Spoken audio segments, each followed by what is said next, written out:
പപ്പനെയും ഇമ്മനെയും ധിക്കരിച്ച് പുര പൊളിക്കാൻ സമ്മതിക്കാത്തതിന് ഇറങ്ങിപ്പോയിട്ട് 6 മാസം കൊണ്ട് തിരിച്ചു വന്നിട്ട് പറയും, എന്താ വാടക, ആദ്യ മാസത്തോ കൊടുത്ത് അങ്ങോട്ട് തിരിഞ്ഞ് ഒന്ന് അങ്ങാടി പോയുമ്പോഴേക്ക് അടുത്ത മാസത്താവും. ഇപ്പോഴവൻ അതിന്റെ വില അറിയാം.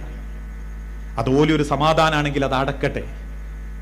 ഇനി അഥവാ അവരെ തൃപ്തിയോടുകൂടി പൊളിക്കുന്നുണ്ടെങ്കിൽ കാലം വരെ അവരെ പേരിൽ തന്നെ നിൽക്കട്ടെ. അതിന്റെ ആനുകൂല്യങ്ങളും അതിൻ്റെ ഇതൊക്കെ ഓൽക്കന്നെ കൊടുക്കിങ്ങള്. അതൊക്കെ ഒരു സ്നേഹ. കാരണം മോന്റെ പേരിലേക്ക് ആക്കി കൊടുത്തു, പൊരയൊക്കെ ഉണ്ടാക്കിയവൻ ഗൾഫിൽ പോയി, പിന്നെ ഓള വരണായി. എല്ലാ മര്യക്കളും അങ്ങനെയാന്ന് ഞാൻ പറയണില്ല കേട്ടോ, എന്നെ നിങ്ങൾ പ്രാകരുത്. പിന്നെ ഓള വരണായി. ഉമ്മക്ക് അടുക്കളയ്ക്ക് ചെന്നൂടാ, തീപ്പെട്ടി കത്തിച്ചൂടാ, ഫ്ലാസ്ക് ഓണാക്കിക്കൂടാ, ഫ്ലാസ്കിൽ വെള്ളം എടുത്തൂടാ.